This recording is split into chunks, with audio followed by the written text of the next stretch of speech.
आप टिप्पणी कर रहे हैं कमलनाथ जी पर, सज्जन सिंह जी वर्मा जी के ऊपर, तो ये आप आपस में लड़कर राजनीति कर रहे हैं। और हम शिक्षक हैं साहब, समझते हैं आपकी भाषा को, हम 12 वर्षों से लड़ रहे हैं, आपके विचारों को समझते हैं।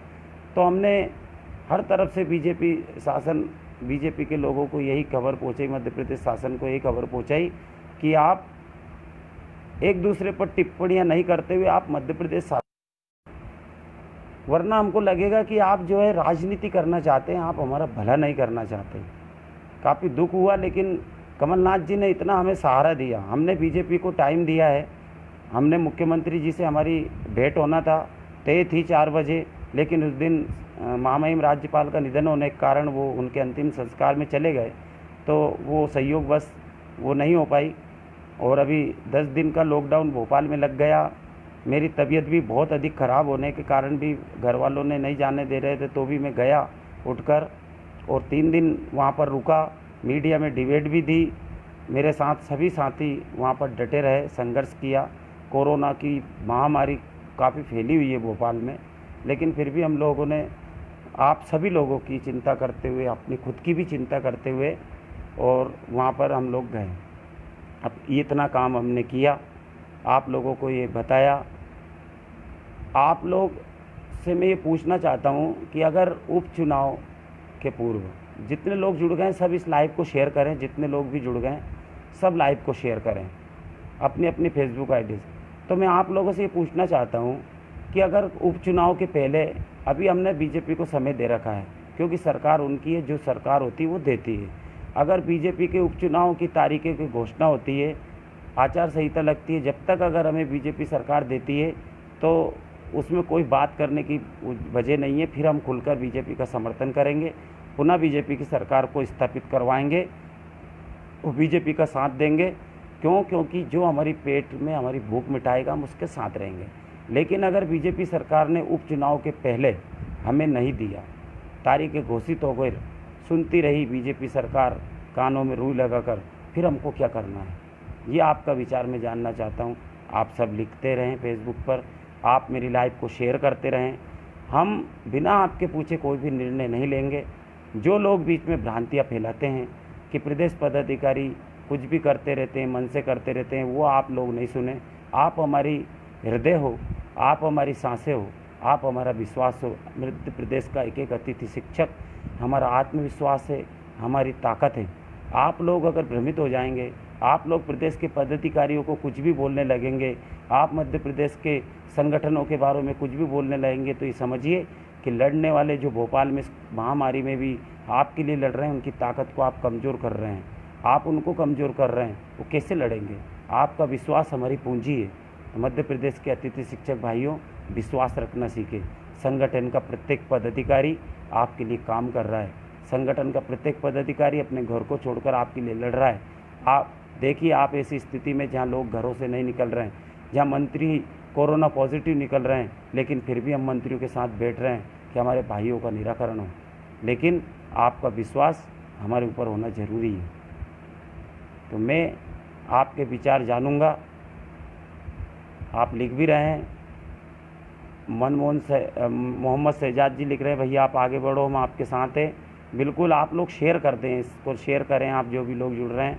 राहुल शर्मा जी, तो हम निश्चित अगर उपचुनाव के पहले बीजेपी हमारा समर्थन करती है, हम लोगों का निराकरण करके आदेश जारी करती है। आदरणीय मेरे वरिष्ठ भाई, बड़े भाई चैन सिंह जी, नमस्कार। तो हम करेंगे। तो मेरा कहना यही है कि हम कोई बीजेपी और कांग्रेस के लोग नहीं हैं, हम कर्मचारी हैं। कभी संगठन के पदाधिकारियों से, संगठन के लोगों के ऊपर इस प्रकार का कोई भी व्यक्ति आक्षेप न लगाए कि ये बीजेपी के हैं, कांग्रेस के। हम कर्मचारी हैं, हमें मंत्रियों से मिलना पड़ेगा, जिसकी सरकार होगी हमें उनसे मिलना पड़ेगा। क्योंकि हम बात उनसे रखते हैं। इसका मतलब नहीं कि हम बीजेपी के लोगों से मिले, बीजेपी में चले गए, कांग्रेस के लोगों से मिले, कांग्रेस में चले गए। नहीं, हम कर्मचारियों की बात रखने, हम मंत्रियों के पास हमें जाना पड़ेगा, हमें सरकार के पास जाना पड़ेगा। रही रथ यात्रा की बात, हम आते हैं रथ यात्रा पर। प्रमोद सोनी जी लिख रहे हैं कि सोचने की ज़रूरत नहीं होगी, जो हमारे साथ हम उनके साथ, बिल्कुल यही तो मैं बोल रहा हूँ, जो हमारा काम करेगा, जो हमारा साथ देगा, हम उसका साथ देंगे। तो मैं बात कर रहा था रथ यात्रा की, जो कि अतिथि शिक्षकों के लिए, हमारे वरिष्ठ समाज सेवी और अतिथि शिक्षकों के लिए जिन्होंने बड़ी बड़ी लड़ाइयाँ भोपाल में लड़ी है, और वो दतिया से रथ यात्रा चालू कर रहे हैं और 26वीं विधानसभाओं में वो रथ यात्रा जाएगी। उसके बारे में मुझे कोई जानकारी नहीं थी, इसलिए मैंने कुछ दिन पूर्व मेरा मैसेज डाला था कि मेरा नाम कोई भी इसमें ना जोड़े, क्योंकि मुझे जानकारी नहीं है उस विषय में। चूँकि अभी जो आयोजन समिति है, जो लोग इस को कर रहे हैं, शंभूचरण दुबे जी, जो कि मेरे बड़े भाई हैं, वो कर रहे हैं, तो उसमें खैर मेरे से चर्चा करने की कोई ज़रूरत नहीं है। लेकिन अगर मुझे जानकारी होती कि वो कर रहे हैं या अर्जुन सिंह सिकरवार जी इसके काम को देख रहे हैं, तो निश्चित मान के चलो मैं उस समय इस प्रकार का कोई मैसेज नहीं डालता। भाई अजय पाल जी से मेरी चर्चा हुई है, सभी लोगों से मेरी चर्चा हुई है। मेरा विचार ये है उस रथ यात्रा को लेकर कि मैं खुलकर उस रथ यात्रा का समर्थन करता हूँ, खुलकर तहे दिल से उस यात्रा का समर्थन करता हूँ। अगर एक तरफ मध्य प्रदेश का पूरा अतिथि उस रथ यात्रा का पहिया बनेगा, तो दूसरा पहिया आप मान के चलो जगदीश शास्त्री बनेगा। शंभूचरण भैया मेरे बड़े भाई हैं, हमारे आदर्श हैं। निश्चित वो अतिथि शिक्षक नहीं होकर एक बड़े बिजनेसमैन हैं, लेकिन एक समाज सेवी के नाते अतिथि शिक्षकों के लिए पिछले 2 साल से लड़ रहे हैं। भोपाल में बड़े बड़े आंदोलन भी उनने किए हैं, और मध्य प्रदेश के एक एक अतिथि शिक्षक से मैं ये बोल रहा हूँ कि ताकत के साथ आप घरों से निकलिए, ताकत के साथ आप उस रथ यात्रा का सपोर्ट करिए। क्योंकि शंभू भैया हम सबके लिए, हम सबकी ताकत बनकर लड़ रहे हैं। हम सब रथ यात्रा, कुछ लिख रहे हैं कि रथ यात्रा केवल अफवाह है, गलत बात है।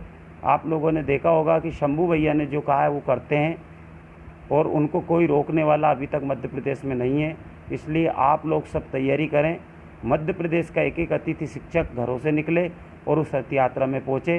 शंभू भैया से मैं छोटे भाई होने के नाते ये भी कह रहा हूँ कि मैं जितने आंदोलन आपने किए हैं, जब जब आपने भोपाल में अतिथि शिक्षकों के दर्द को समझा है, आपने जब भी बाएं मुड़कर देखा है, तो आपका छोटा भाई जगदीश शास्त्री आपके पास हमेशा खड़ा रहा है। आप इस बात पर कभी भी विचार न करें कि मैं इस प्रकार का विरोध, इतने बड़े समाज सेवी का विरोध करने का दम हम रखते भी नहीं है, क्योंकि आप पुण्य काम कर रहे हैं हमारे बीच में आकर। लेकिन बात यही कहूँगा, आप बहुत समझदार व्यक्ति हैं, हम लोग वहाँ से नहीं सोच पाते जहाँ से आप सोचते हैं, कि कोई भी व्यक्ति आकर इसमें राजनीति ना करें। क्योंकि ये ऐन वक्त है, और अभी बीजेपी सरकार का हमें जब तक आचार संहिता नहीं लगे विरोध नहीं करना है। उनको हमने समय दिया है, आचार संहिता लगने के पूर्व अगर वो करती है तो बीजेपी का हम साथ देंगे, वरना खुलकर कांग्रेस पार्टी का साथ देंगे। रही दूसरी बात, कुछ लोग बोलते हैं कि हम नोटा का उपयोग करेंगे। क्यों करेंगे? मताधिकार हमारा प्रयोग है। जिस पार्टी, जो वर्तमान में पार्टी अगर वो हमारा नहीं करती है, तो जो विपक्ष की पार्टी है वो हम उसकी ताकत बनेंगे। सरकार से भी मैं कहना चाहूँगा कि प्रत्येक विधानसभा में हमारे 20 से 25 हज़ार वोट हैं, और आपके विधायक 1500, 2000, 3000, 5000 से जीतते हारते हैं। तो अतिथि शिक्षकों के हाथ में जीत और हार है। जितने भी विधानसभा के चुनाव लड़ने वाले लोग हैं, जितने भी शेयर करते जाएं मेरी लाइव को अपने अपने फेसबुक आईडी पर, जितने भी लोग हैं, जितने भी प्रत्याशी महानुभाव हैं आज के टाइम जिनको मंत्री बना दिया गया है, उनसे मैं कहना चाहूँगा कि अतिथि शिक्षकों का साथ लें। आप मुख्यमंत्री जी से चर्चा करें, मुख्यमंत्री जी से अड़ जाएँ कि आप अतिथि शिक्षकों का नियमितीकरण कर दो। अगर यही वर्तमान सरकार हमारा नियमितीकरण करती है, तो मान के चलो कि 26 की 26 सीटें बीजेपी की आएगी, वरना 20 से 22 सीटों का आकलन तो हमारे हाथ में अभी तक है। बाकी 2-4 बची, उसमें और हम ताकत लगाएंगे। हम चाहेंगे उसकी सीट आएगी। इसलिए मैं आप सभी लोगों से कह रहा हूँ कि पूरी ताकत के साथ रहे। सिंधिया जी से बात की जाएगी, मुख्यमंत्री जी से बात की जाएगी, सबसे बात कर उनका रुक जाना जाएगा। उसके बाद आचार संहिता तक इंतज़ार किया जाएगा, उसके बाद निर्णय लिया जाएगा। रथ यात्रा में सबको सपोर्ट करना है, रथ यात्रा में सबको साथ देना है। शंभू भैया हमारे लिए लड़ रहे हैं, इस बात का ध्यान रहें। पूरी ताकत हज़ारों की संख्या में दतिया पहुँचें 28 तारीख को, और रथ यात्रा का सपोर्ट करें। मैं आश्वस्त हूँ, आप लोग मुझे देख रहे हैं। भोपाल भी आश्वस्त गया था, अगर मैं संपूर्ण रूप से स्वस्थ रहा, भगवान ने मुझे पूर्ण रूप से स्वस्थ कर दिया, तो निश्चित रूप से मैं रथ यात्रा में सम्मिलित होऊंगा। वरना जहाँ पर जिस क्षेत्र में मेरे क्षेत्र में रथ यात्रा आएगी, मैं किसी भी स्थिति में वहाँ पर सम्मिलित होऊंगा। और अगर अभी जब तक मैं स्वस्थ हो गया तो पूरी रथ यात्रा में कंधे से कंधा मिलाकर शंभू भैया के साथ रहूँगा। राम गोपाल यादव जी लिख रहे हैं, विजय के पास आचार संहिता तक का समय है, उसके बाद हम खुलकर कमलनाथ जी का साथ देंगे। बिल्कुल, बहुत बहुत धन्यवाद। और आप लिखते रहें आपके विचार। निवेदन है परियार जी, खेरवार जी को भी समर्थन करने में शामिल करने का आह्वान करें। बिल्कुल, सब लोग आके बोले इस बात पे नहीं, लोग अपने अपने हिसाब से रथ यात्रा का समर्थन कर रहे हैं। कौन विरोध करेगा मेरे भाई? सब लोग अच्छे कामों, सब नियमित होना चाहते हैं। बस एक ही बात से दुखी है कि किसी भी प्रकार से राजनीति ना हो। शंभू भैया ने वैसे आज तक ऐसा होने नहीं दिया, लेकिन हम कहते हैं कि हमारे पास अंतिम समय है, किसी प्रकार की कोई राजनीति हमारे साथ ना हो।